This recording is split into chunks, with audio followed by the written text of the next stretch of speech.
Guy Verhofstadt. Il est actuellement président du Mouvement européen international. Auparavant, il a occupé la fonction de Premier ministre de Belgique et a été membre du Parlement européen. Je vous en prie.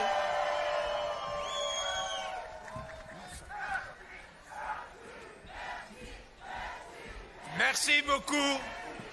D'abord, merci beaucoup, Madame Rajavi. Merci pour votre leadership. Merci aussi pour les propos que vous avez tenus cet après-midi. Ce sera, chers amis, 2025 sera une année particulière parce que ce sera l'année du changement en Iran pour la libération.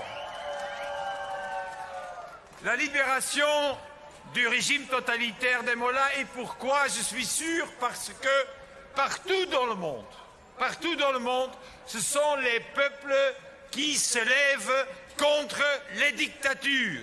En Slovaquie, en Serbie, en Géorgie, nos amis en Ukraine que nous saluons ici aujourd'hui.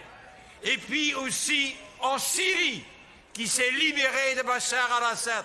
Eh bien, comme la Syrie s'est libérée de Bachar al-Assad, aussi le peuple iranien va se libérer des mollahs, chers amis. La raison pourquoi ce sera en 2025 est simple. Le peuple iranien en a assez et continuer à s'insurgir contre les mollahs. Deuxièmement, dans la région autour de l'Iran, quelque chose a changé profondément. C'est la fin des proxys des mollahs, Hamas, la Hezbollah et plus particulièrement le régime meurtrier et diabolique de Bachar al-Assad. Et puis, dernièrement, cette approche des mollahs d'en fait essayer de créer une bombe nucléaire pour menacer l'Ouest et pour, en même moment, en fait, en finir avec les sanctions, eh bien, je ne crois pas qu'avec l'administration américaine, ça va se passer comme ça cette fois-ci. Ce qu'il faut faire de notre côté, c'est être à côté du peuple iranien plus que jamais et changer profondément la stratégie de complaisance qui a été une erreur pendant des décennies envers l'Iran. Ça veut dire concrètement 4 choses. Premièrement, changer cette complaisance dans une attitude courageuse, aussi courageuse qu'est le peuple iranien, chers amis. Et deuxièmement, ça veut dire revenir aux sanctions qui sont en fait prévues par 6 résolutions des Nations Unies, mais qui ne sont pas appliquées aujourd'hui contre le régime des mollahs. Et troisièmement, ça veut dire qu'il faut le plus vite possible en finir avec le pire des choses qui existent en Iran, c'est-à-dire la garde révolutionnaire qui doit être condamnée comme organisation terroriste le plus vite possible.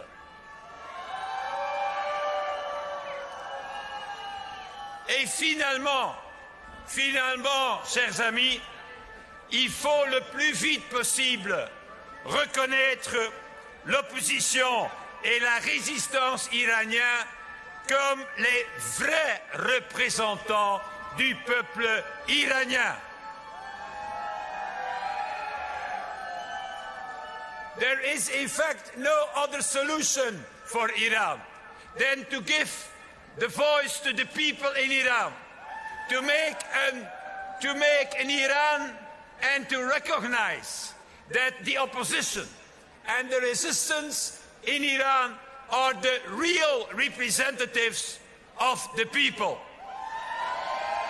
You know, you're not alone in this fight. You're not alone. There are all the Democrats in all parts of the world. who have started to fight against evil. There is an axis of evil today in the world. And this axis of evil is very simple to recognize. It are all totalitarian regimes. It is Russia, it's Iran, it's North Korea, held by China. And it's time now to beat, to fight, and to finish this axis of evil with democracies everywhere in the world. Be it in Slovakia, be it in Serbia, be it in Georgia, be it in Ukraine, and be it tomorrow in Iran, dear friends. You know, it has taken more than 15 years before the end of Bashar al-Assad, who had in Syria the most cruel regime as possible, even when maybe the Mollah regime in Iran is even worse, or at least as worse as that. Well, many people thought that it was impossible in Syria to change anything because of the involvement of Iran and of Russia. Well, I say you, that will change in 2025. Like Bashar al-Assad was finished in Syria, the Mollah regime will finish in Iran. Good luck.